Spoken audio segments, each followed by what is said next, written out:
Cette fois, c'est peut-être la bonne pour Arda Güler. Recruté cet été contre près de 20 millions d'euros par le Real Madrid, l'international turc n'avait encore jamais joué une seule rencontre avec sa nouvelle équipe. Pour cause, le milieu offensif de 18 ans a été gêné par une blessure au ménisque puis par une blessure musculaire. Et récemment, alors qu'il devait faire son grand retour, il a rechuté, ce qui l'a éloigné des terrains quelques semaines encore. Mais selon les informations de AS, le Turc voit enfin le bout du tunnel. Il devrait être prêt face à Villarreal le 17 décembre prochain. Les médecins sont optimistes même s'ils ne veulent pas s'enflammer. Si le staff médical a des doutes, Arda Güler attendra début 2024 pour débuter. Mais son cas est similaire à celui d'Aurélien Tchouaméni.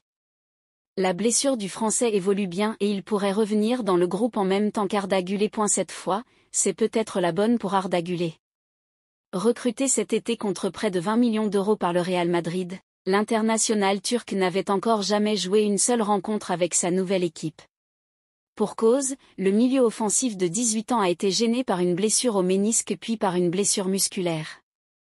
Et récemment, alors qu'il devait faire son grand retour, il a rechuté, emballé à l'idée de rejoindre le Real Madrid encore. Alphonso Davies devra toutefois attendre le prochain mercato estival. Selon les informations de AS, du Real Madrid voit remplacer un Ferland Mendy trop souvent blessé. Il devrait être prêt face à Villarreal le 17 décembre prochain. Semble aussi avoir donné son feu vert pour un transfert en Espagne, même s'ils ne veulent pas s'enflammer. Seul si le staff médical n'a pas l'intention de faciliter la transaction 2024 pour débuter. Comme le rapporte le journaliste turc est similaire à celui d'Aurélien Tchouaméni, ne sera pas autorisé à quitter le club. Le Français évolue bien et il pourrait revenir dans le groupe en même temps qu'Arda Güler. Il devra attendre l'été prochain pour se rapprocher des Merengues, dont l'offre devrait avoisiner les 50 à 70 millions d'euros. Considéré depuis quelques saisons comme l'un des meilleurs latéraux d'Europe, Alphonso Davies fait aussi rêver les dirigeants de Manchester City et du Paris Saint-Germain. Affaire à suivre.